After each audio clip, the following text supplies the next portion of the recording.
Thank you, Madam Chair. Kanina po ay hindi kami nagkasundo ni Kong Laila de Lima dun sa pagbubukas ng kahon. Pero ngayon po ay agree na po ako pagdating dito sa pagboboto natin as far as probable cause is Together concerned. again. Yes. Madam Chair, nakita na natin lahat at hindi lang naman yung mga miyembro ng committee kundi ang taong bayan.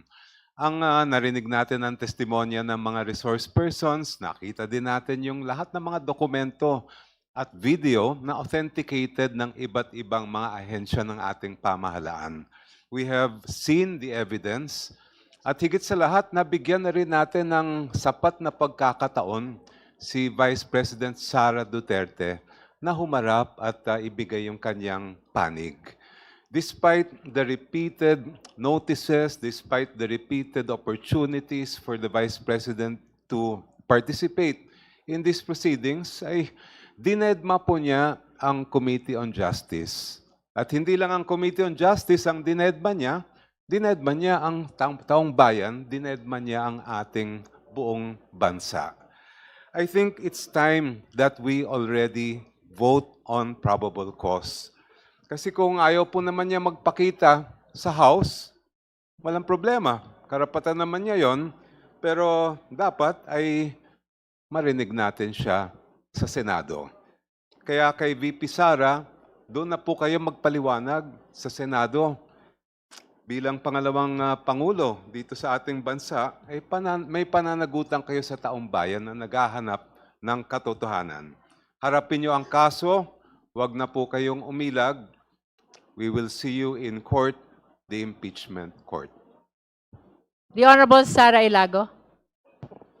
Maraming salamat, Madam Chair. Hindi na dapat maantala pa ang pagdedesisyon ng Committee on Justice pagdating sa determination ng probable cause. Hindi na dapat ipagpaliban pa ang kinakailangan nating desisyon upang magtuloy-tuloy ang impeachment proceedings. Sa marami hong pagkakataon, hindi lang paulit-ulit na nabigyan ng abiso, hindi lang paulit-ulit na tinawag, kundi paulit-ulit rin na nakita natin na nakareserba talaga ang upuan para sa ating respondent.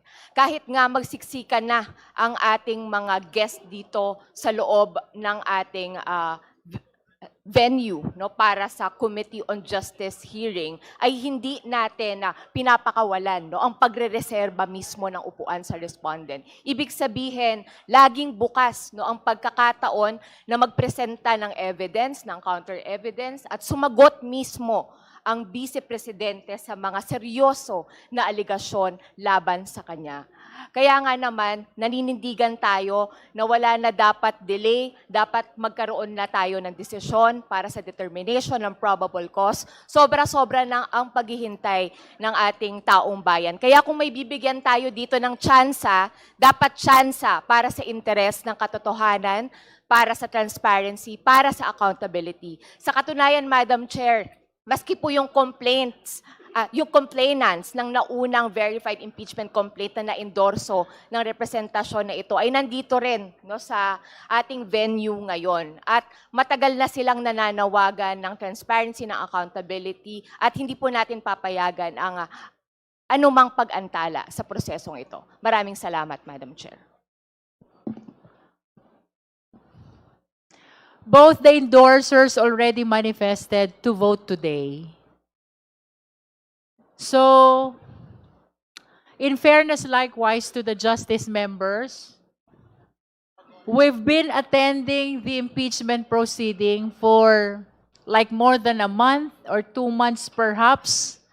As a matter of fact, we failed to take advantage of our recess to visit our respective districts. So with the indulgence of the members, is it possible that we join the position of Honorable Laila de Lima, the endorser of the Sabala complaint, and Honorable Benny Abante, the endorser of Cabrera impeachment complaint? After all, we have shown to the viewing public and even to our colleagues the magnitude of opportunity that we have provided and we continue to provide to the Vice President.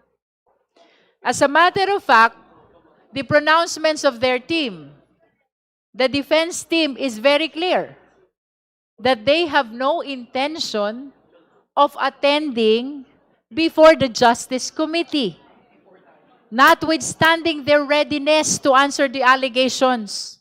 She intends to answer not here, but before the Senate. So, ano pong iniintay natin? Ang upuan ng ating Vice Presidente ay nananatiling bakante hanggang sa oras na ito.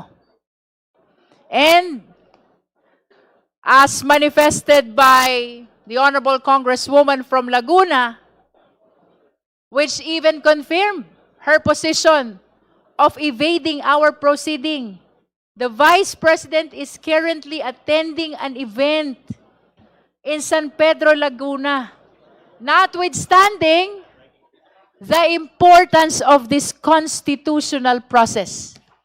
That only confirms that she has no intention at all, of appearing before this committee.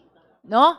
So, I know that the position of Congressman Lord Ansuan and Congressman Rog Gutierrez are not consistent to the position of our endorsers, but I really wish that we conclude the determination of probable cause today, not because I am the chair, but because I am very much conscious that we have provided so much due process already to our respondents. So, may we hear first from Kong Rog Gutierrez and Kong Lord Ansuan.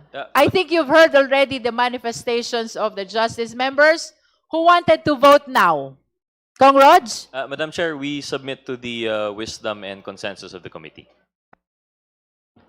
Kong Lordan? Madam Chair, I thank the Chair and my colleagues. The record will reflect that this committee considered deliberately and in good faith every avenue for the Vice President's participation. So I respect the decision of this body, and I now cast my vote based on the evidence on record and on my oath to the Constitution. Before I pronounce the readiness of the committee to determine the probable cause, pursuant to Section 7, last paragraph, since we have concluded already our clarificatory hearings, as well as the presentation of evidence in support of the allegations in the impeachment complaints, the Chair declares that this impeachment complaint is considered submitted for the purpose of the determination of probable cause. So ruled. Madam Chair, Parliamentary Inquiry. The Honorable Tino. Madam Chair, magkakaroon ba ng pagkakataon po ang mga miyembro para magbahagi ng kanilang mga kabuuang pagtingin sa tinakbo ng mga hearing on probable cause? I think the endorsement